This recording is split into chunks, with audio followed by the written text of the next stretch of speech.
द्वारे भिखारी आज स्वयं भगवान। श्री बामन भगवान राजा बलिर द्वारे उपस्थित হয়েছেন। রাজা বলি দূর থেকে যখনই বামন ভগবানকে দেখেছে সঙ্গে সঙ্গে যজ্ঞশালা থেকে দৌড়ে গিয়ে বামন ভগবানের চরণে প্রণাম করলেন, হাত জোড় করে প্রার্থনা করেছেন, স্বাগতম তে নমস্তভ্যম ব্রহ্মণ কিং করবামতে ব্রহ্মর্ষীণাম তপঃ সাক্ষাৎ মন্যে ত্বার্য বপুধর। स्वागतम ते नमस्तभ्यम ब्रह्मण किम करवामते। हे विप्रदेव, আপনার শ্রী চরণে আমি অনেক কোটি কোটি বন্দন করি। আজকে আমার জীবন ধন্য হয়ে গেল আপনার মতন বিপ্রকে এখানে পেয়ে। আদ্যনঃ পিতরস্তৃপ্তা আদ্যনঃ পাবিতম কুলম আদ্য সৃষ্টঃ ক্রতুরয়ম যদ ভবান আগত গৃহান। খুব মন দিয়ে শুনবে। যদি গৃহের মধ্যে সাধুগুরু বৈষ্ণবজন উপস্থিত হয় তাহলে মনে করবে সেখানে আমাদের শুধু কল্যাণ নয়, আমাদের পিতৃপুরুষ, আমাদের ঘর, তাদেরও কিন্তু কল্যাণ হয়ে যায়। প্রেম সে বলো রাধে রাধে। আদ্য সৃষ্টঃ ক্রতুরয়ম যদ ভবান আগত গৃহান।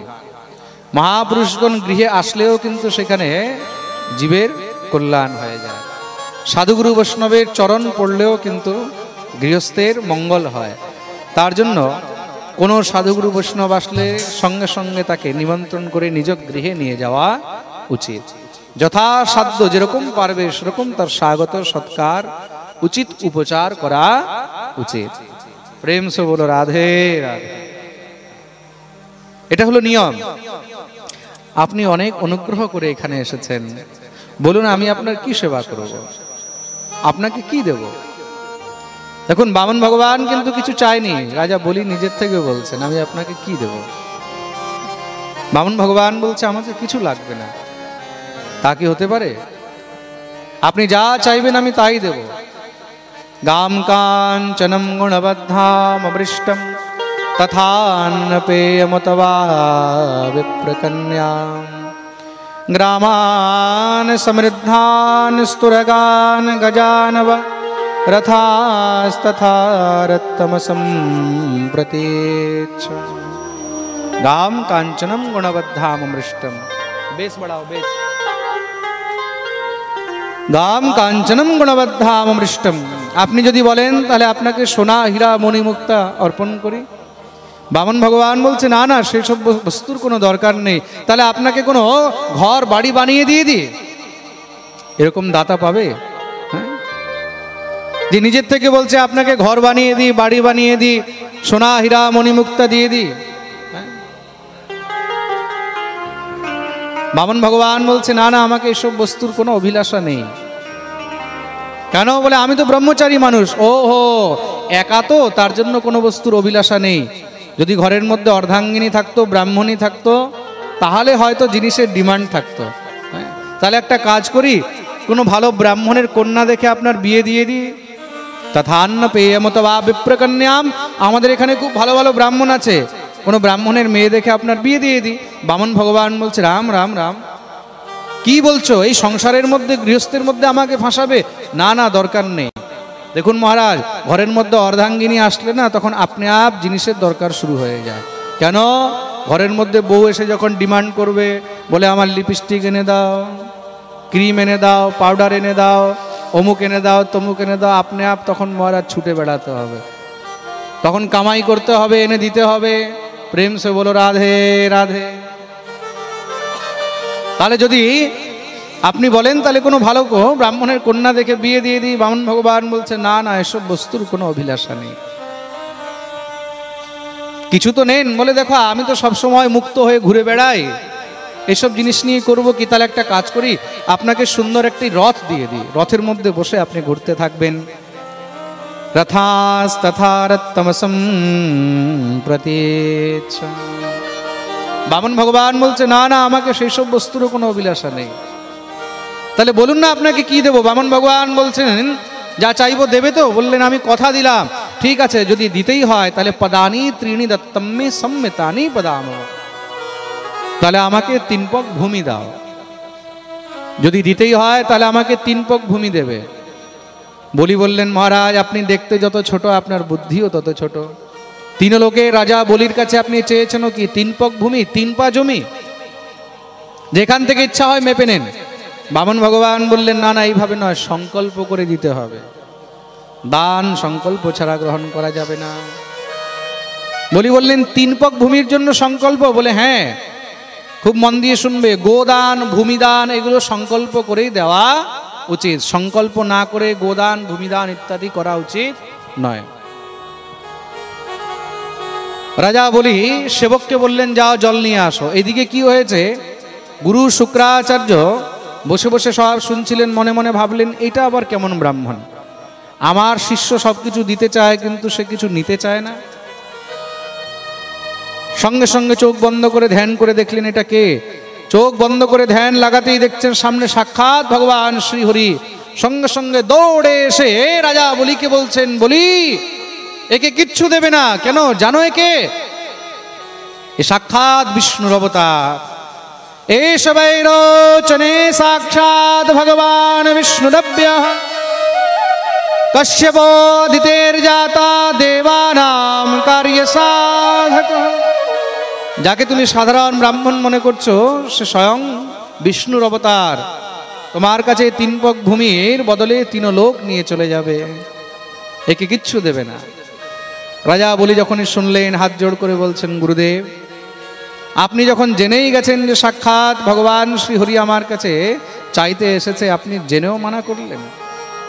অনন্ত কোটি ব্রহ্মাণ্ডের নায়ক, যার কাছে সমস্ত সংসার ভিখারি হয়ে চাইতে যায়, হ্যাঁ, সেই ভগবান আজকে আমার দুয়ারে চাইতে এসেছে আর আপনি বলছেন কিছু দেবে না? সেটা সম্ভব নয়। সংসার কি বলবে? স্বয়ং ভগবান বলির দুয়ারে চাইতে গেছে আর বলি ভগবানকে খালি হাত ফিরিয়ে দিয়েছে? না, আমার যদি সর্বস্ব চলে যায় তাও আমি গোবিন্দকে খালি হাত ফিরাবো না। শুক্রাচার্য শুনে কুপিত হয়ে গেলেন, অভিশাপ দিয়ে দিলেন, মূর্খ তুই গুরুর কথা মানিস না, যা তোকে অভিশাপ দিচ্ছি, তুই শ্রীহীন হয়ে যাবি, সম্পত্তিহীন হয়ে যাবি। শুক্রাচার্য অভিশাপ দিয়ে চলে গেলেন। দেখুন গুরুর মনে লোভ এসে গেছে। লোভ কিসের? শিষ্যের যদি টাকা পয়সা সম্পত্তি চলে যায় তাহলে আমার তো দক্ষিণা কাট হয়ে যাবে। শিষ্যের পকেটে মাল থাকলেই তো আমাকে দক্ষিণা দেবে, শিষ্যের কাছে না থাকলে কোথার থেকে দেবে? প্রেম সে বলো রাধে রাধে। গুরুর মনে যদি লোভ এসে যায় তাহলে সেই গুরুকেও নরক যেতে হয়। গুরুর কাজ কি? গুরুর কাজ হলো শিষ্যকে গোবিন্দের কাছে নিয়ে যাওয়া। কিন্তু যেই গুরু শিষ্যকে গোবিন্দ বিমুখ করে, শাস্ত্র বলছে এমন গুরুকেও পরিত্যাগ করে দেওয়া উচিত। প্রেম সে বলো রাধে রাধে। শাস্ত্র বলছে গুরু গোবিন্দ দৌ খড়ে কাকে লাগো পায়, বলিহারি গুরু আপনে গোবিন্দ দিও বাতায়। গুরু গোবিন্দ দুইজন সামনে দাঁড়িয়ে আছে, শিষ্য এখন কাকে গিয়ে আগে প্রণাম করবে? তা শিষ্যের জন্য তো গুরুই সবকিছু, গুরুই হলেন ভগবান, গুরুই হলেন সবকিছু। বলছেন না, গুরু মাতা গুরু পিতা গুরু হন পতি, গুরু বিনা এ সংসারে নাহি অন্য গতি। গুরুই হলেন সর্বেশ্বর, গুরুই মাতা গুরুই পিতা গুরু হন পতি। গুরু ছাড়া কিন্তু এই সংসারে আর কেউ নেই। খুব মন দিয়ে শুনবে। তার জন্য শিষ্যের কর্তব্য হলো আগে গুরুর চরণ ধরবে। কিন্তু গুরুদেবের কর্তব্য কি? যখনই গুরুর চরণ ধরতে যাবে সঙ্গে সঙ্গে গুরুদেব বলবে, না না আমার নয়, এখানে ঠাকুর দাঁড়িয়ে রয়েছে, আগে তুমি গোবিন্দকে প্রণাম করো। এটা হলো গুরুর কর্তব্য। আর গুরু যদি বলে আমাকেই পূজা করো, আমাকেই অর্পণ করো, আমাকেই প্রণাম করো, আমারই শ্রদ্ধা করো, আমারই ভক্তি করো, আমি হলাম ভগবান, তখন মনে করবে সেই গুরু হলো পাখণ্ডী। প্রেম সে বলো রাধে রাধে। আজকাল এরকম গুরু অনেক ঘুরে বেড়াচ্ছে না। অনেক জায়গায় আমি মন্দিরের মধ্যে গিয়ে দেখি খুব সুন্দর বিশাল মন্দির হয়ে আছে, ভিতরে ঢুকে দেখছি সেখানে ঠাকুর নেই, সেখানে শুধু গুরুদেবের ফটো লাগানো রয়েছে। আমি বললাম ঠাকুর কোথায়? বলে আমাদের গুরুদেব বলেছে ভগবান রাখতে নেই, শুধু গুরুই, হ্যাঁ শুধু গুরুই সব কিছু। খুব মন দিয়ে শুনবে, এইগুলোকে বলা হয়েছে পাখণ্ড। কি বলা হয়েছে? পাখণ্ড। যেই গুরু গোবিন্দকে মানে না, যেই গুরু নিজের শিষ্যকে গোবিন্দের ভক্তির উপদেশ করে না, কৃষ্ণ ভক্তির উপদেশ করে না, সেই গুরুকেও পরিত্যাগ করে দেওয়া উচিত। প্রেম সে বলো রাধে রাধে।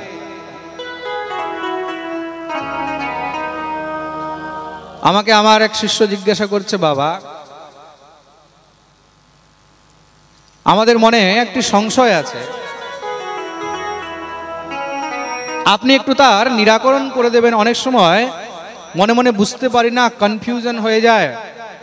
এই যে বলছে গুরু মাতা, গুরু পিতা, গুরু হন পতি, তা মাতা পিতা সেই জায়গা তো ঠিক আছে, কিন্তু পতি কেন বলা হয়েছে? পতি বলতে তাহলে কি বোঝা যায়? খুব মন দিয়ে শুনবে কিন্তু।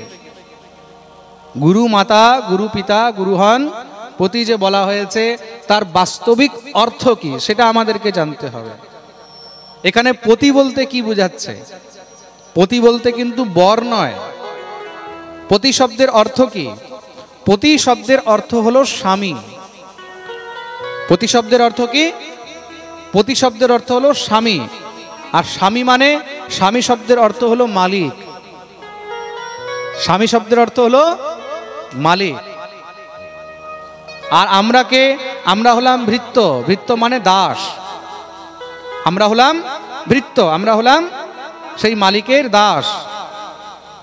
সুতরাং এখানে যে পতি শব্দ উপযোগ করা হয়েছে, যেই পতি শব্দ বলা হয়েছে, সেই পতি শব্দের বাস্তবিক অর্থ কি সেটা জানতে হবে। পতি শব্দের বাস্তবিক অর্থ হলো স্বামী। স্বামী বলতে কোন স্বামী? বর নয়। হ্যাঁ, স্বামী বলতে কি? স্বামী মানে হলো মালিক। যেরকম আমরা কোনো কোম্পানিতে কাজ করছি, কোনো দোকানে কাজ করছি, কার বাড়িতে কাজ করছি, তখন আমরা কি বলি? অমুককে, অমুক হলো আমার মালিক, তাই তো? হ্যাঁ,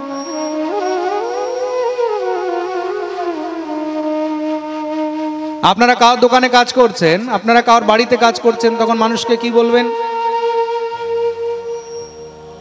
সে কে? সে হলো আমার মালিক, তাই তো? সে হলো আমার স্বামী। স্বামী, স্বামী মানে মালিক। খুব মন দিয়ে শুনবে। পতি শব্দের অর্থ স্বামী। স্বামী মানে হলো মালিক, আর আমরা হলাম তার চাকর, ভৃত্য, তার দাস, হ্যাঁ, তার সেবক। সুতরাং এখানে যে গুরু হন পতি বলা হয়েছে, পতি শব্দের অর্থ হলো মালিক। গুরুই হলো আমার মালিক, আর আমি হলাম তার দাস, আমি হলাম তার সেবক। কিন্তু যারা দুষ্ট লোক, যারা অপরাধী, যারা পাপী, যাদের মনের মধ্যে পাপ রয়েছে, তারা কি করে? এই শব্দের অনর্থ করে, শব্দের অর্থ না বলে অনর্থ শুরু করে দেয়। তারা তখন শিষ্যকে কি বুঝাচ্ছে? বলে দেখো, বলা হয়েছে গুরু মাতা, গুরু পিতা, গুরু হন পতি। গুরুপতি মানে গুরু হলো স্বামী, তার মানে গুরুই হলো কিন্তু স্বামী। স্বামী বলতে কিন্তু তারা এখানে মালিক বোঝাচ্ছে না, তারা এখানে স্বামী বলতে কিন্তু বর বোঝাচ্ছে। আর এইসব কারা করে? যারা সহজিয়া। খুব মন দিয়ে শুনবে, যারা সহজিয়া, যারা কালাচাঁদি, তারা কিন্তু এইসব জিনিস শিষ্যদেরকে বোঝায়, আর বুঝিয়ে তখন তাদেরকে পথভ্রষ্ট করে, নিজেও ভ্রষ্ট আর শিষ্যকেও ভ্রষ্ট করে। প্রেম সে বলো রাধে রাধে। তা এমন গুরু থেকে সাবধান থাকিতে হইবে। এইসব গুরুকেও পরিত্যাগ করে দেওয়া উচিত। যেই গুরু নিজের শিষ্যকে এই অনর্থ করে বোঝায়, যারা উল্টো পাল্টা বুঝায়, মনে করতে হবে তাদের ভিতরে কপট রয়েছে, পাপ রয়েছে। তার জন্য মহাপ্রভু বলেছেন এইসব গুরু থেকে সবসময় সাবধান থাকিবে। গুরু হন পতি। তা গুরু হন পতি বলতে এখন কি বুঝলে? মনে থাকবে তো? পতি বলতে কি? পতি মানে হলো মালিক। গুরুই হলেন মাতা, গুরুই হলেন পিতা, আর গুরুই হলেন মালিক, মানে আমাদের স্বামী। প্রেম সে বলো রাধে রাধে। যারা সদ্গুরু তারা তার সৎ অর্থ বলবে, আর যারা দুষ্ট তারা তার অনর্থ বলবে। প্রেম সে বলো রাধে রাধে। বলো না, আরে বলো না, বলো না, আরো জোরে। যারা চেয়ারে বসে আছে দোনো হাত উপরে করে জয় জয় শ্রী রাধে। গুরু শুক্রাচার্য গোবিন্দ বিমুখ হতে বললেন, কিন্তু রাজা বলি গোবিন্দ বিমুখ হলো না, গুরুকে ত্যাগ করে দিল। গুরুকে ত্যাগ করেছে কিন্তু গোবিন্দকে ত্যাগ করেনি। গুরুদেব রুষ্ট হয়ে চলে গেছেন। খুব মন দিয়ে শুনবে। ভগবান বললেন, যাও এবার তুমি সংকল্প করো। জল আনিয়েছে, কমণ্ডলু থেকে জল নিচ্ছে, কিন্তু জল পড়ছে না। কেন? কমণ্ডলুর নালের মধ্যে শুক্রাচার্য সূক্ষ্মরূপ ধারণ করে গিয়ে বসে গেছে।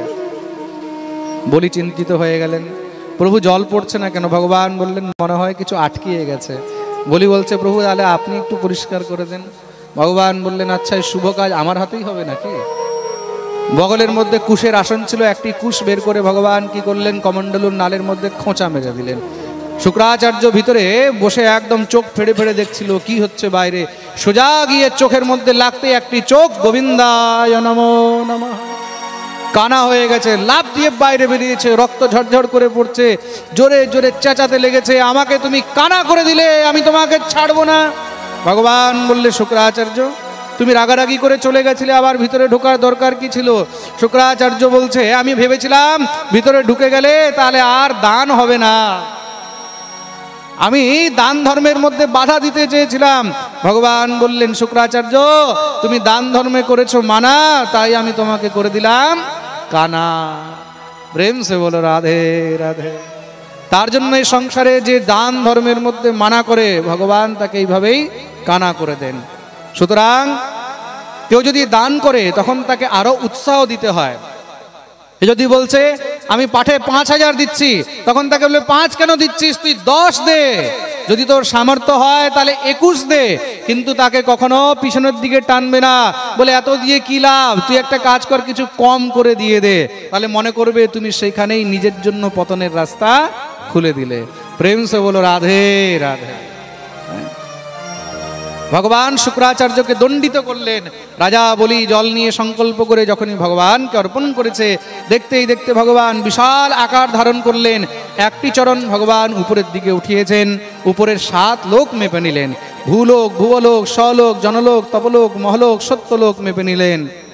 একটি চরণ নিচের দিকে নামিয়েছে, নিচের 7 লোক মেপে নিলেন। অতল, বিতল, সুতল, তলাতল, মহাতল, রসাতল, পাতাল, 14 ভুবন ভগবান মেপে নিলেন। বলিকে বলছে, বলি এবার তোমাকে নরকে যেতে হবে। কেন?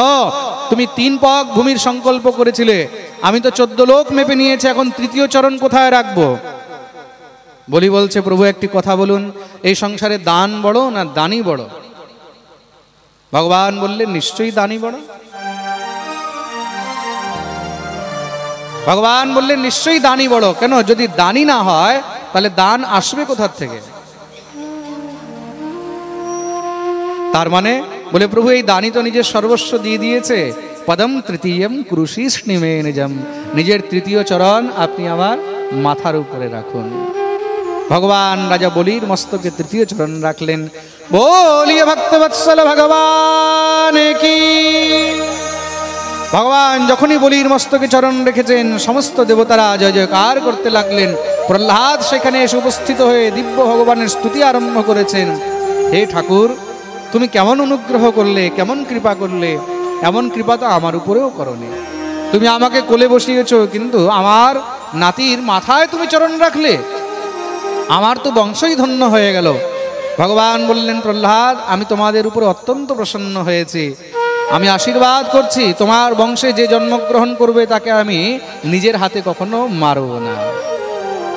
বলিকে বললেন, বলি তুমি বরদান চাও, যা চাইবে আমি তোমাকে আজকে তাই দেব।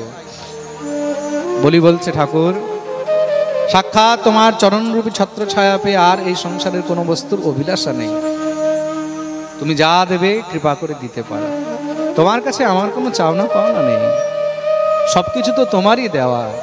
ভগবান প্রসন্ন হয়ে বলিকে বললেন, যাও আজ থেকে তুমি সুতল লোকে বাস করবে। মানুষ জীবনভর কষ্ট করে একটা ভালো ঘর বানাতে পারে না, আর ভগবান কৃপা করে রাজা বলিকে একটি লোক দিয়ে দিলেন, সুতল লোকের মালিক করে দিলেন। ঈশ্বরের কৃপা হলে কি না সম্ভব। প্রেম সে বলো রাধে রাধে। মুকম করোতি বাচালম পঙ্গম লঙ্ঘয়তে গিরিম ইয়ৎ কৃপাতমহং বন্দে পরমানন্দ মাধবম। তার কৃপা হলে সবকিছুই সম্ভব। ভগবান রাজা বলিকে সুতল্লোক প্রদান করলেন আর বললেন, আগামী মন্বন্তরে তুমি ইন্দ্র হয়ে আসিবে। এই প্রকার বলির উপরে ভগবান অনুগ্রহ করেছেন। বলি বামন ভগবান কি।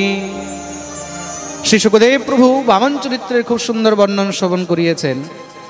বামন ভগবান যখন নিজের চরণ উপরের দিকে তুলেছেন, তখন 7টি লোক পার করে ভগবানের চরণের সেই নোখের অগ্রভাগ গিয়ে ব্রহ্মাণ্ডের অন্তিম যে পরত রয়েছে তার মধ্যে গিয়ে মহা আকাশের মধ্যে গিয়ে ঠেকেছে, তাতে সেখানে ফুটো হয়ে গেল। মহা আকাশের উপরে কারণ সমুদ্র রয়েছে, খুব মন দিয়ে শুনবে, সেই সমুদ্রের থেকে জলের ধারা নিচে পড়তে লাগলো। ব্রহ্মা চিন্তিত হয়ে গেলেন, সেই জল যদি এই ভূমণ্ডলে পড়ে, পৃথিবীতে পড়ে, তাহলে পৃথিবীকে ভেদ করে ফেড়ে পাতাল লোকে চলে যাবে। তিনি তখন সেই জলকে নিজের কমণ্ডলুর মধ্যে ধারণ করে নিলেন। ভগবানের চরণ স্পর্শ পেয়ে সেখান থেকে জলের ধারা বয়েছে। ভগবানের চরণ ধৌত করে সেই জল এসে ব্রহ্মার কমণ্ডলুর মধ্যে স্থাপিত হলেন। খুব মন দিয়ে শুনবে, সেই জলটা কি? সেটাই হলো সাক্ষাৎ ভগবতী গঙ্গা। ভগবান শ্রীহরির চরণের থেকে তার উৎপত্তি হয়েছে বলে গঙ্গার এক নাম হলো হরিপদী। গঙ্গার নাম কি? হরিপদী, বিষ্ণুপদী। তার জন্য গঙ্গার জল আচমন করলেই ভগবত চরণামৃত পান করার ফল পাওয়া যায়। গঙ্গার জল আচমন করলে, গঙ্গা জল পান করলে, গঙ্গা জলে স্নান করলেই কিন্তু জীবের সমস্ত পাপ নাশ হয়ে যায়। এই গঙ্গাই হলো ভগবানের চরণ অভিষিক্ত জল। বলিয়ে গঙ্গা মাইয়া কি। এই গঙ্গা ব্রহ্মার কমণ্ডলু থেকে নিচে কি করে আসলেন, পৃথিবীতে কি করে আসলেন, এটা আমরা আগে শ্রবণ করব। শ্রী শুকদেব প্রভু বামন অবতারের বর্ণন শ্রবণ করিয়েছেন। তৎপশ্চাৎ ভগবান মৎস্য অবতার গ্রহণ করে রাজা সত্যব্রতের উপরে কৃপা করলেন। সেই সত্যব্রতই পরে বৈবস্বত মনু হয়েছেন, যার থেকে সৃষ্টি আবার আরম্ভ হলো। তার থেকে সূর্য বংশ হয়েছে, সেই সূর্য বংশে ভগবান শ্রী রামচন্দ্রের জন্ম হলো। পরীক্ষিত প্রশ্ন করলেন, প্রভু আমি সেই সূর্য বংশের বর্ণন শ্রবণ করতে চাই।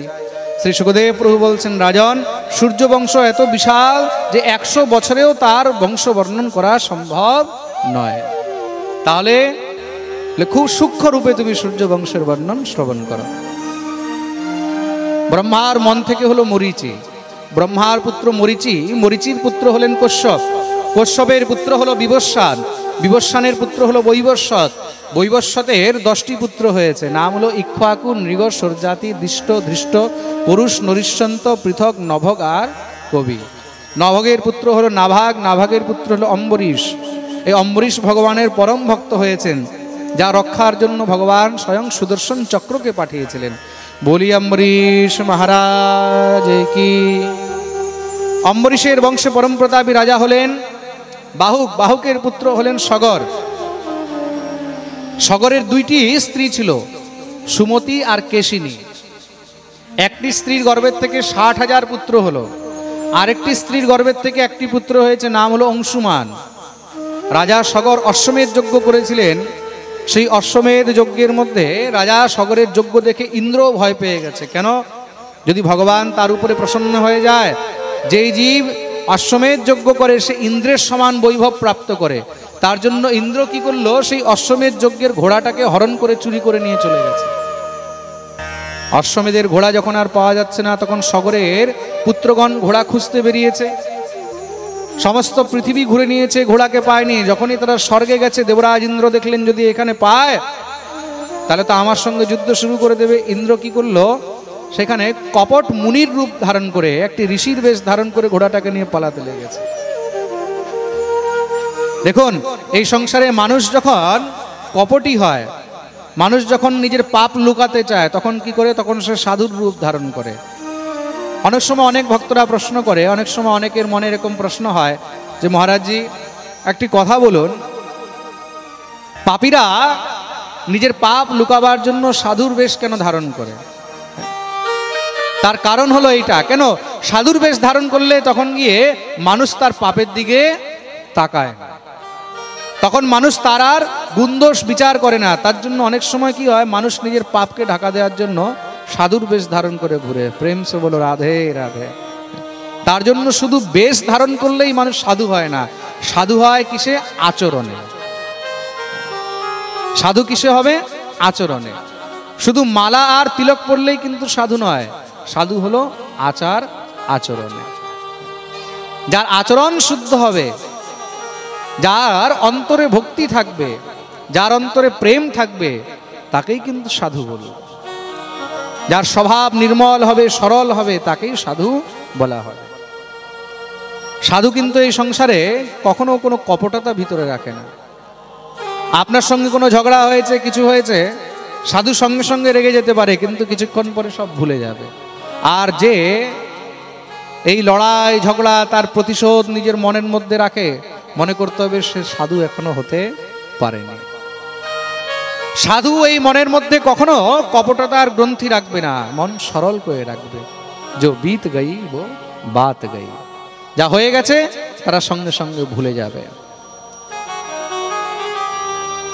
জীবনে ঘটিত ঘটনা, নিজের অপমান ইত্যাদি কে মনে রাখে? আমাদের মতন সাধারণ সংসারী গৃহস্থ জীব, আমাদের মতন পাপীরা এসব মনে রাখে। মহাপুরুষগণ তারা নিজের অপমান, তারা নিজের উপহাস, এগুলো কখনো মনে রাখে না। হয়েছে সঙ্গে সঙ্গে রেগে যাবে, অভিশাপও দিয়ে দেবে, কিন্তু কিছুক্ষণ পরে সব ভুলে যাবে। এটাই হলো সাধুর লক্ষণ। প্রেম সে বলো রাধে রাধে। ইন্দ্র কপট মুনির বেশ ধারণ করে সেই অশ্বমেধের ঘোড়াকে নিয়ে পালাচ্ছে, পিছনে পিছনে সগরের 60,000 পুত্র দৌড়াচ্ছে। ইন্দ্র দেখলো আমি যেখানেই যাই তারা পিছনে যাচ্ছে। গিয়ে পাতাল লোকে সেখানে কপিল মুনি তপস্যা করছিলেন, গিয়ে কপিল মুনির আশ্রমে সেই ঘোড়াটাকে বেঁধে নিজে লুকিয়ে গেছে। 60,000 পুত্র সেখানে গিয়ে উপস্থিত হলেন। কপিল মুনিকে তপস্যারত দেখে মনে মনে ভাবলেন বোধহয় এই সেই ঘোড়াকে নিয়ে এসেছে, মারো এই মুনিকে বলে সগরের পুত্রগণ সঙ্গে সঙ্গে সেখানে পাথর ছুঁড়ে মারতে লাগলেন। কপিল মুনি কুপিত হয়ে যখনই তাদের দিকে তাকিয়েছে, ক্রোধের দৃষ্টি পড়তেই তারা সব জ্বলে পুড়ে ছাই হয়ে গেল। সগরের 60,000 পুত্র সব ধূলিসাৎ হয়ে গেল। দেখুন, আপনার কপালে যদি পুত্র সুখ লেখা থাকে তাহলে একটি পুত্র দিয়েও কিন্তু সুখ পাবেন। আর কপালে যদি সুখ নেই না, তাহলে 10টা পুত্র জন্ম দিয়েও কিন্তু পুত্র সুখ পাবে না। এই সংসারে এমন অনেক লোক রয়েছে যার 4 বেটা, 5 বেটা, কিন্তু এক বেটাও খেতে দেয় না, এক বেটাও কিন্তু দেখতে আসে না। পুত্র যদি সুপুত্র হয় তাহলে একজনই কিন্তু তোমাকে দেখবে, পুত্র যদি কুপুত্র হয় তাহলে 10 পুত্র হয়েও কোনো লাভ নেই। প্রেম সে বলো রাধে রাধে। যদি কপালে দুঃখ লেখা থাকে তাহলে সেটা ভোগ করতেই হবে। 60,000 পুত্র জন্ম দিয়েছে কিন্তু একটাও বাঁচেনি, সব জ্বলে ছাই হয়ে গেছে। পুত্র সুখ কপালে না থাকলে যা হয়। কিন্তু দ্বিতীয় যে পত্নী ছিল তার গর্ভের থেকে যেই সন্তান জন্মগ্রহণ করলো তার নাম হলো অংশুমান। সেই অংশুমান নিজের ভাইদেরকে খুঁজে বেড়াচ্ছে, কোথাও যখন পায়নি খুঁজতে খুঁজতে পাতাল লোকে গিয়ে উপস্থিত হলো। সেখানে গিয়ে দেখছে বিশাল বড় অস্থি পিঞ্জর, বিশাল বড় সেই পাহাড়ের মতন হয়ে রয়েছে 60,000 ভাইদের অস্থিগুলো। তাদের আত্মা উদ্ধার হয়নি, সেই আত্মাগুলো ঘুরছে। অংশুমান তো দেখে ভয় পেয়ে গেলেন, এই কি? সেই ভ্রাতাগণের কাছে প্রার্থনা করলেন, এই কি অবস্থা হলো তোমাদের? তারা বলছে কপিল মুনির ক্রোধাগ্নিতে জ্বলে আমরা ভস্ম হয়ে গেলাম, আমাদের উদ্ধার হলো না। সঙ্গে সঙ্গে অংশুমান গিয়ে কপিল মুনির চরণে পড়েছেন, হে মহামুনি, আমার ভ্রাতাগণের উদ্ধার কি করে হবে?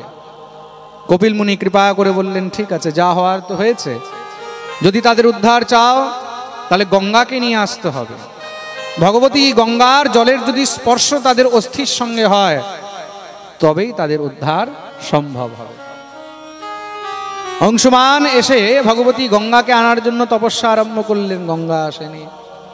অংশুমানের পুত্র হলো দিলীপ, দিলীপও ভগবতী গঙ্গাকে আনার জন্য খুব তপস্যা করলেন, কিন্তু তাও গঙ্গা আসেনি। দিলীপের পুত্র হলো ভগীরথ, 3 পিঢ়ি ধরে গঙ্গার তপস্যা চলছে। ভগীরথ এসে গঙ্গার তপস্যা করলেন, গঙ্গার থাকতে পারলেন না। তপস্যার বলে গঙ্গাকে আকর্ষিত হয়ে আসতে হলো, গঙ্গা দর্শন দিয়েছে। কি চাও ভগীরথ? ভগীরথ বললেন, হে মা, হে ভগবতী, তোমাকে এই পৃথিবীতে অবতার গ্রহণ করতে হবে। কেন? তুমি আসলেই আমার পূর্বপুরুষের উদ্ধার হবে।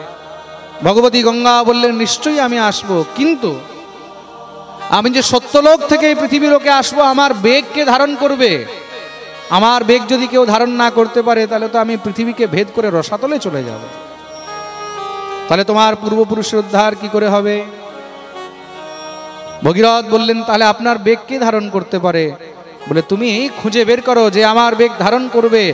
সে যদি স্বীকার করে তবেই আমি পৃথিবীতে অবতরিত হতে পারি। ভগীরথ ভগবানের প্রার্থনা করছেন, হে প্রভু, এই সংসারে মা ভগবতী গঙ্গার বেগকে ধারণ করতে পারবে। দেবাদিদেব মহাদেব তার আর্ত পুকার শুনে দৌড়ে আসলেন। চিন্তা করো না ভগীরথ, গঙ্গার বেগকে আমি ধারণ করব।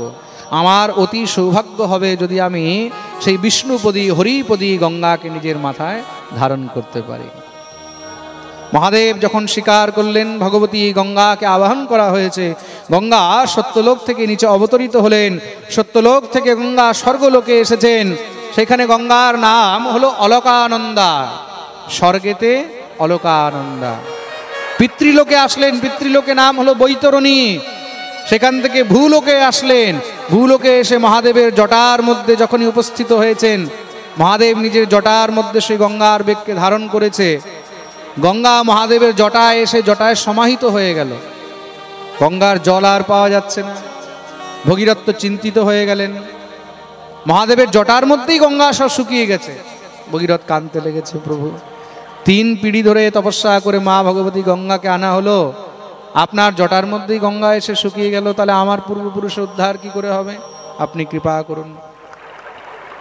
মহাদেব সঙ্গে সঙ্গে নিজের জটা নিয়ে ভালো করে জোরে যখনই পাক দিয়েছে, সঙ্গে সঙ্গে সেখান থেকে গঙ্গার খুব সূক্ষ্ম ধারা মাটির মধ্যে পড়তে লাগলো। কেন? গঙ্গার সেই বিকট ধারা যদি ভূমির মধ্যে পড়ে তাহলে তো প্রলয় হয়ে যেতে পারে। মহাদেবের কৃপায় সেখান থেকে সূক্ষ্ম ধারা এই ভূমির মধ্যে পড়তে শুরু করেছে। বর্তমানে আমরা যে গঙ্গা দেখছি সেই মহাদেবের জটা থেকেই গোমুখ হয়ে কিন্তু বেরোচ্ছে।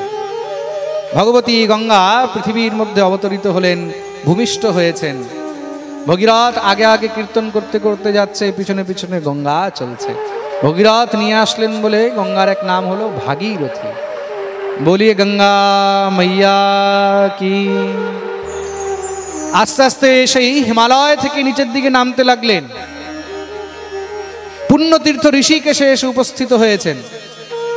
ঋষিকেশে এসে যখনই উপস্থিত হয়েছেন, সেখানে জন্নু ঋষি ভগবানের সেবা করছিলেন। গঙ্গা নিজের বেগ, নিজের ধারায় জন্নু ঋষির সব পূজা সামগ্রী বয়ে নিয়ে চলে যাচ্ছে। জন্নু ঋষি কুপিত হয়ে গেলেন, গঙ্গা তুই আমার সমস্ত পূজার সামগ্রী নিয়ে চলে গেলি, কিঞ্চিত তোর মধ্যে ধৈর্য নেই? কুপিত হয়ে সঙ্গে সঙ্গে তিনি কি করেছেন, গঙ্গাকে অঞ্জলির মধ্যে নিয়ে পান করে নিলেন। ভগীরথ আবার কাঁদতে লেগেছে, মহারাজ খুব কষ্টে 3 পিঁড়ি ধরে আমরা তপস্যা করে মা ভগবতী গঙ্গাকে নিয়ে আসলাম। মহাদেবের কৃপায় পৃথিবীতে অবতরিত হলেন ভগবতী গঙ্গা, কিন্তু আপনি তাকে পান করে নিলেন, আমার পূর্বপুরুষের উদ্ধার কি করে হবে? আপনি কৃপা করুন। জন্নু ঋষি দেখলেন যে জগতে পাপীদের উদ্ধারের জন্য গঙ্গা এসেছে।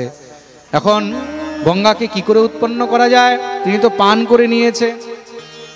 ভগবত কৃপাপ্রাপ্ত সেই জন্নু ঋষি নিজের জাং একটুখানি ছিঁড়ে দিলেন। জাং ছিঁড়ে দেওয়াতে জন্নু ঋষির জাং থেকে গঙ্গা উৎপন্ন হলো। জন্নু ঋষির জাং থেকে উৎপন্ন হয়েছে, জন্নুর কন্যা হলেন, তার জন্য গঙ্গার এক নাম হলো জাহ্নবী।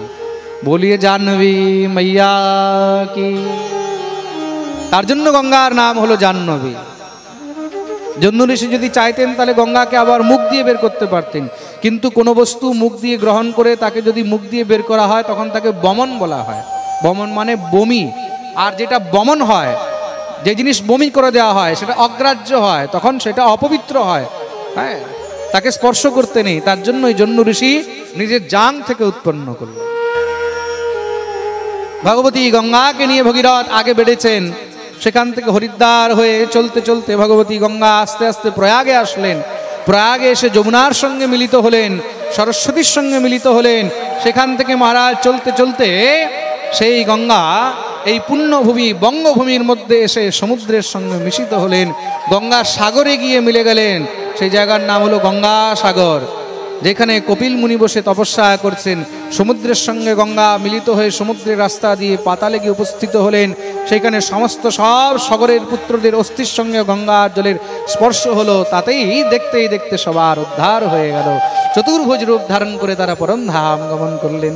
বলিয়ে গঙ্গা মাইয়া কি। এই প্রকার খুব সুন্দর গঙ্গার মহিমা বর্ণন করা হয়েছে। ভগবতী গঙ্গা ভগীরথকে বললেন, ভগীরথ তুমি আমাকে নিয়ে তো আসলে, কিন্তু আজ থেকে এই গঙ্গার মধ্যে আমার মধ্যে পাপীগণ তো স্নান করবে, ডুব দেবে। আর পাপীরা যখন স্নান করবে গঙ্গার মধ্যে তখন নিজের পাপ আমাকে দিয়ে যাবে। কেন? গঙ্গা স্নান করলে জীব পাপ মুক্ত হয়। তাহলে আমি তো তাদের পাপের বোঝায় চাপা পড়ে যাব, সেই পাপের ভার আমি কি করে সহ্য করব? ভগীরথ বললেন, মা চিন্তা করো না, পাপীরা এসে স্নান করে তোমাকে যখন নিজের পাপ দিয়ে যাবে, সেই তোমার জলের মধ্যে যখন ভগবত ভক্ত বৈষ্ণবগণ স্নান করবে, তখন সেই বৈষ্ণবগণ তোমার জলে স্নান করে হরি হরি বলে তোমার সমস্ত পাপ তারা হরণ করে নিয়ে চলে যাবে। ভাবুন বৈষ্ণবের মধ্যে কত সামর্থ্য রয়েছে। বলছে গঙ্গারও পরশ হলে পশ্চাতে পাবন, দর্শনে পবিত্র করো এই তোমার গুণ। গঙ্গারও পাপ যদি কেউ হরণ করতে পারে সে হলো বৈষ্ণব। প্রেম সে বলো রাধে রাধে। শ্রী ভগীরথ দিব্য গঙ্গার কীর্তন আরম্ভ করে দিয়েছে। গঙ্গা मैया तुम्हारी जय हो,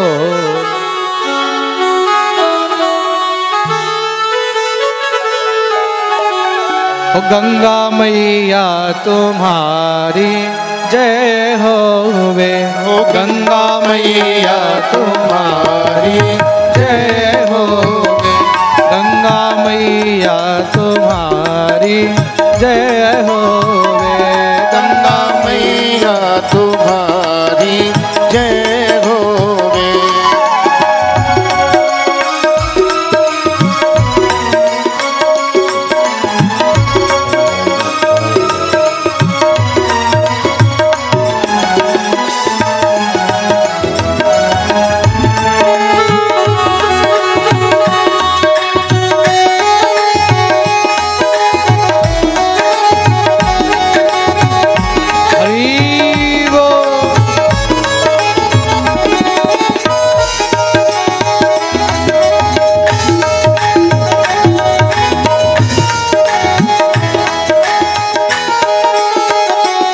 भागीरथी तुम्हारी जय होवे, भागीरथी तुम्हारी जय होवे, भागीरथी तुम्हारी जय होवे, भागीरथी तुम्हारी जय होवे, सुरसरी तुम्हारी जय होवे, हो सुरसरी तुम्हारी जय होवे, गंगा मैया तुम्हारी जय होवे, गंगा मैया तुम्हारी जय होवे, गंगा मैया तुम्हारी जय होवे, गंगा मैया तुम्हारी जय होवे, आ जय होवे तेरी जय होवे, जय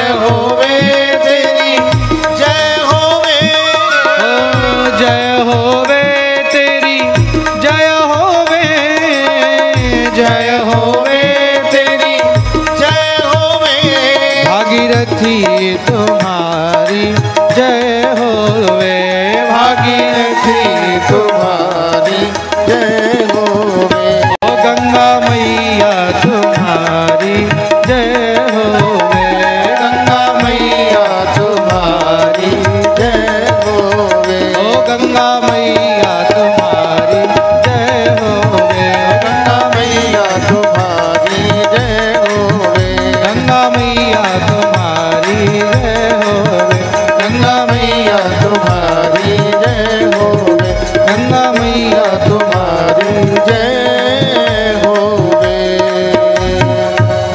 बोलिए गंगा मैया की। এই প্রকার গঙ্গা অবতরণের খুব সুন্দর কথা বর্ণন শ্রবণ করানো হলো। ভগীরথের পুত্র হলেন খটবাঙ্গ। তার পুত্র হলেন দীর্ঘবাহু, তার পুত্র হলেন রঘু, রঘুর পুত্র হলেন অজ, অজের পুত্র হলেন দশরথ, দশরথের তিনটি রানী কৌশল্যা, কৈকেয়ী আর সুমিত্রা। তিনটি রানীর গর্ভের থেকে 4 পুত্র হয়েছে। কে কে? রাম, লক্ষ্মণ, ভরত আর শত্রুঘ্ন।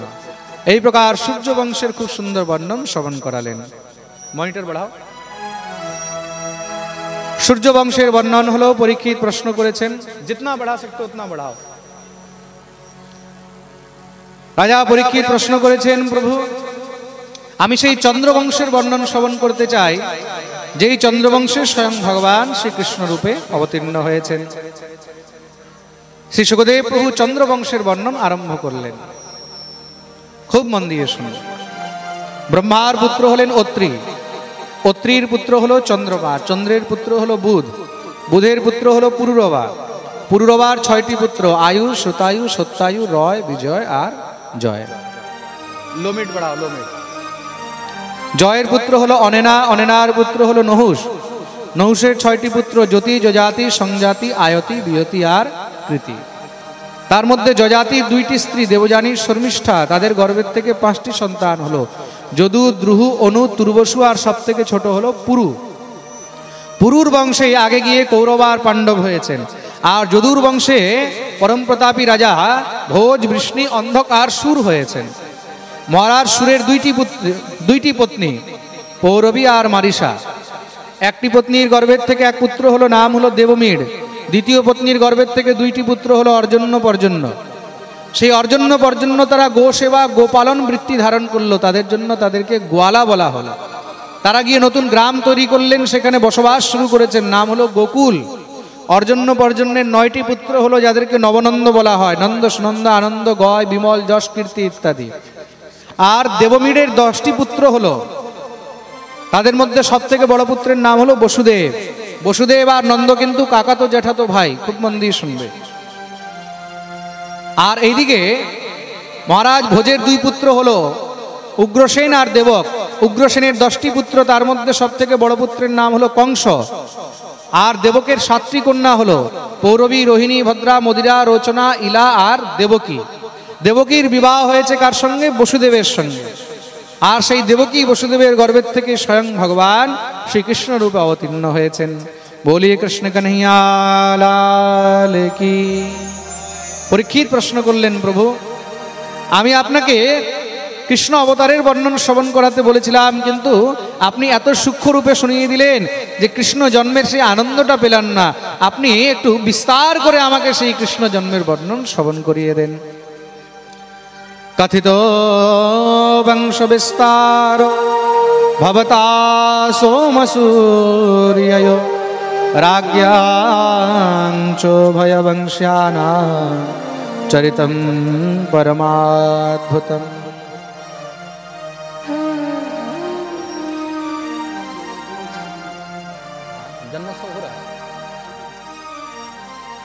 কথিতো বংশ বিস্তারো ভবতা সোমসূর্যয়। আপনি সেই কৃষ্ণ জন্মের কথা আমাকে বিস্তারে শ্রবণ করান। শ্রী সুখদেব প্রভু কৃষ্ণ জন্মের বর্ণন আরম্ভ করলেন। কংসের অত্যাচার এত বেড়ে গেছে, অসুরদের অত্যাচার এত বেড়ে গেছে যে কংসের অত্যাচারে ত্রস্ত হয়ে সাক্ষাৎ পৃথিবী দেবতাদেরকে নিয়ে ভগবানের শরণে গেলেন।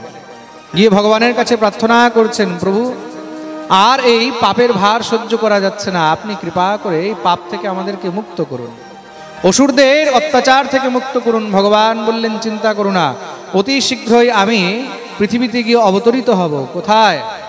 বসুদেব গৃহে সাক্ষাৎ ভগবান পুরুষ পরঃ জনিষ্যতে তৎপ্রিয়ার্থম সম্ভবন্তু সুরস্ত্রিয়ঃ। বসুদেবের ঘরে গিয়ে দেবকীর গর্ভের থেকে আমি পুত্র রূপে জন্মগ্রহণ করব। সেখান থেকে বৃন্দাবনে গিয়ে আমি বৃন্দাবন লীলা করব, আর তোমরা গিয়ে সেখানে আমার লীলাসঙ্গী হয়ে যাবে। বৃন্দাবন লীলা করে তৎপশ্চাৎ আমি সমস্ত অসুরদের বধ করে পৃথিবীকে পাপ থেকে মুক্ত করব, পৃথিবীর ভার হরণ করব। দেবতারা ভগবানের আশীর্বাদ পেয়ে সবাই বৃন্দাবনে এসে, ব্রজে এসে আলাদা আলাদা রূপে জন্মগ্রহণ করতে লাগলেন।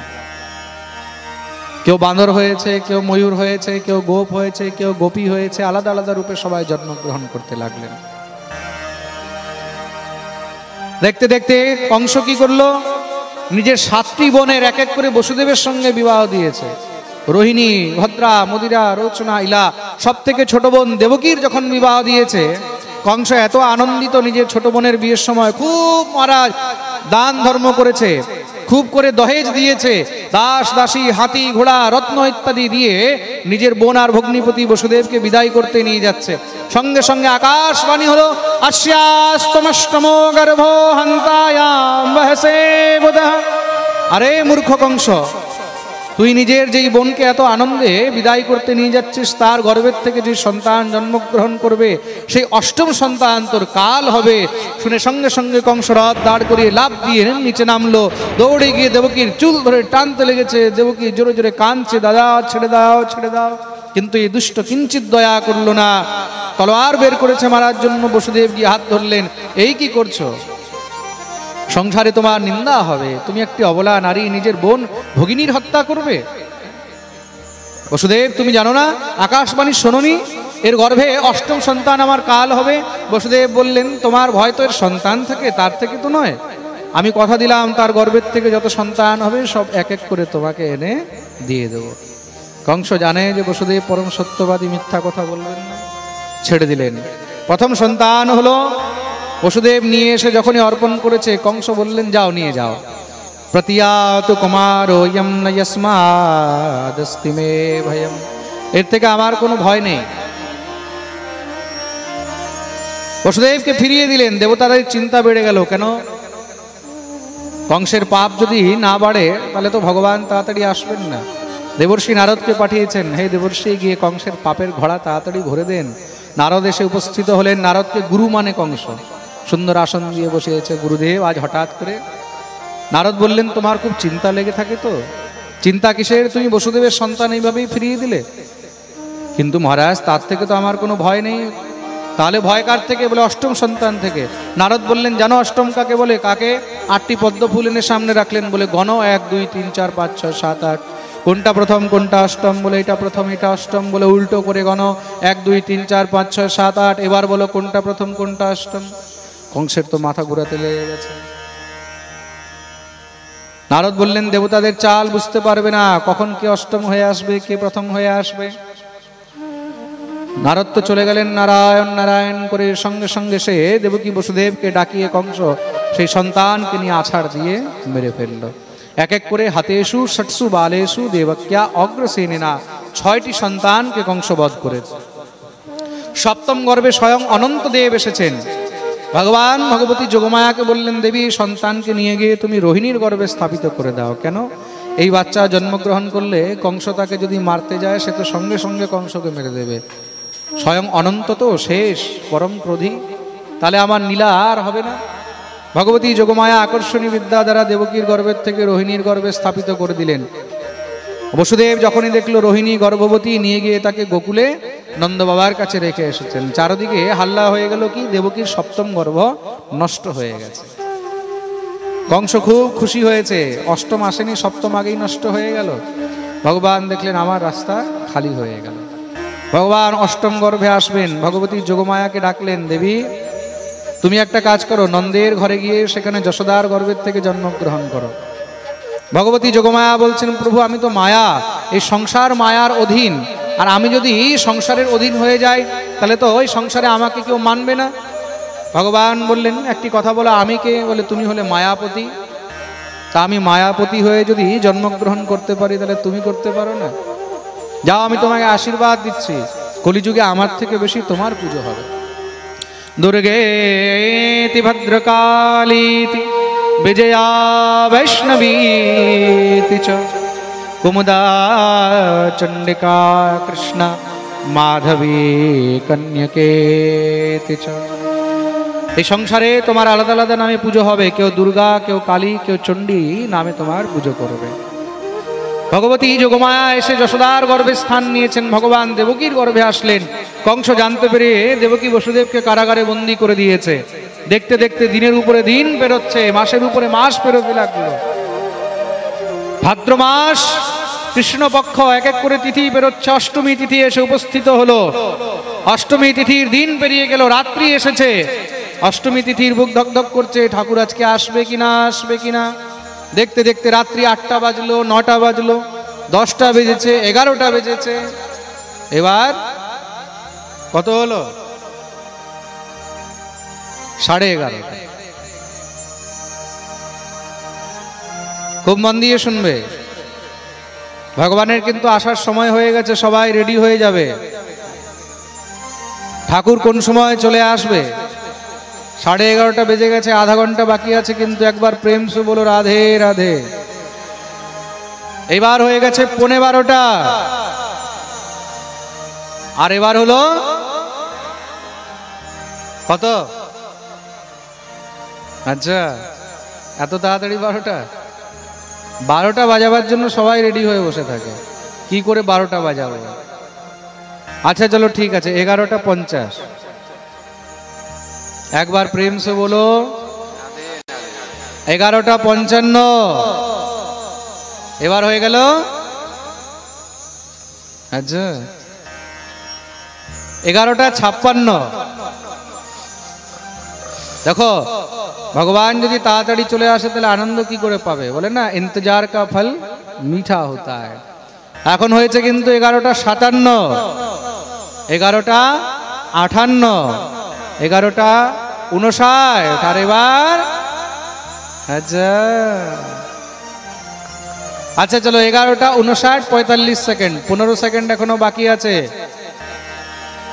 ভগবান একদম রেডি হয়ে যাচ্ছেন, কিন্তু 15 সেকেন্ড বাকি।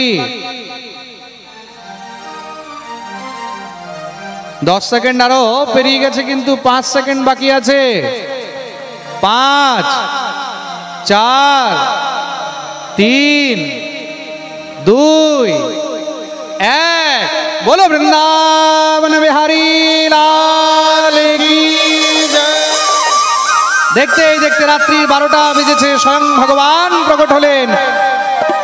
तमद्भुतं बालकमं भुजे क्षणं चतुर्भुजं शङ्खगदायुधायुधं श्रीवत्सलक्ष्मं गलशोभिकौस्तुभं पीताम्बरं सान्द्रपयोधसौभगम्। दिव्य चतुर्भुज रूप धारण করে ভগবান প্রকট হলেন। বসুদেব দেবকী মিলে স্তুতি করেছেন। ভগবান বললেন, অতি শীঘ্রই আমি ছোট বাচ্চা হয়ে যাব, আমাকে তখন কোলে করে নিয়ে যমুনা পার করে গোকুলে রেখে আসবে, সেখানে একটি কন্যা থাকবে, তাকে নিজের সঙ্গে নিয়ে আসবে বলে ভগবান সূক্ষ্ম ছোট রূপ ধারণ করলেন। সমস্ত দ্বারপাল মূর্ছিত হয়ে গেল, দ্বার খুলে গেল। বসুদেব সেই বাচ্চাকে কোলে নিতে হাতে পায়ের বন্ধন খুলে গেল। বসুদেব নিয়ে চলছেন আমাদের মধ্যে, বসুদেব নিয়ে আসছেন, আপনারা দর্শন করবেন। দেখতেই দেখতে বসুদেব যমুনার তটে গিয়ে যমুনাকে বললেন, হে দেবী রাস্তা দাও। যমুনা রাস্তা দিয়েছে, হালকা হালকা বৃষ্টি আরম্ভ হয়েছে। অনন্তদেব উপরে ছত্র ধারণ করে চলছেন। বসুদেব গোকুলে গিয়ে সেখানে নন্দরানীর কাছে পুত্রকে রেখে সেই কন্যাকে নিয়ে ফিরে আসলেন। আসতেই কারাগারের দরজা বন্ধ হয়ে গেছে, হাতে পায়ের বন্ধন বেঁধে গেল। এইদিকে গোকুলে কি হচ্ছে? গোকুলে নন্দ বাবার বোন সুনন্দা সকাল হতেই যখনই বৌদির ঘরে গেছে, গিয়ে দেখছে খুব সুন্দর নীলমণির মতন বাচ্চা। দৌড়ে গিয়ে নন্দ বাবার কাছে উপস্থিত হলো। বাবা, বলে কি হলো? বলে তোর হয়ে গেছে। নন্দ বাবা বলল, হলো কি? বলে যা চাইবো দিতে হবে, তবেই বলবো। বলে ঠিক আছে দিলাম, তাহলে বৌদির 9 লাখা হারটা আমাকে দিয়ে দিস। বলে তাও দিলাম। হলো কি বল? বলে বাবা তেরে লালা भयो হে, बोलिए नंद के लाला की। নন্দ বাবা শুনেই লাফ দিয়ে উঠেছে, মহারাজ দৌড়ে এসে উপস্থিত হলেন। চারদিকে সবাইকে ডেকে একত্র করেছে, নাপিতকে দিয়ে পাঠালেন, চারদিকে নিমন্ত্রণ করা হয়েছে। এক এক করে সব ব্রজবাসীরা আসছে, এসে সবাই মিলে বধাই দিচ্ছে। আসুন আমরা নন্দোৎসবের দিব্য আনন্দ করব। সবাই মিলে ঠাকুরের জন্মোৎসবের বধাই দেবে। আগে আগে আমি বলবো, পিছনে আপনারা বলবেন। बोलो बाबा बधाई हो, बाबा बधाई हो, मैया बधाई हो। ओ मुख থেকে আওয়াজও বেরোচ্ছে, জোরে বলো मैया बधाई हो। কাকে কাকে বধাই চাই কৃষ্ণ জন্মের? একটু হাত উপরে করো তো। আচ্ছা, চাই সবাইকে। আর কৃষ্ণ জন্মের গিফট কে কে নিয়ে এসেছে আজকে? আচ্ছা, দেওয়ার বেলায় কেউ নেই, নেয়ার বেলায় সবাই। प्रेम से बोलो राधे राधे। চিন্তা করুন না, সবাই পাবে। আসুন আমরা সবাই মিলে দিব্য কৃষ্ণ জন্মের আনন্দ নেব। কি বলা হচ্ছে? সব ব্রজবাসীরা মিলে দিব্য মহারাজ উন্মত্ত হয়ে নৃত্য করছেন। নন্দকে আনন্দ भयो জয় কन्हैया লাল কি, হাতি দিয়ে, ঘোড়া দিয়ে, और দিয়ে পাল কি। আজকে মনে রাখবেন, নন্দোৎসবের পরেই কিন্তু পাঠের বিশ্রাম হবে। কালকের পাঠে আমরা ভগবানের বাল্য লীলা, মাখনচুরি লীলা, গিরিরাজ গোবর্ধন ধ্যান লীলা ইত্যাদি শ্রবণ করব। আসুন সবাই মিলে নন্দোৎসবে আমরা আনন্দ গ্রহণ করব। খুব সুন্দর করে মহারাজ লুটালুটি হবে। বলি নন্দকে লালা কি।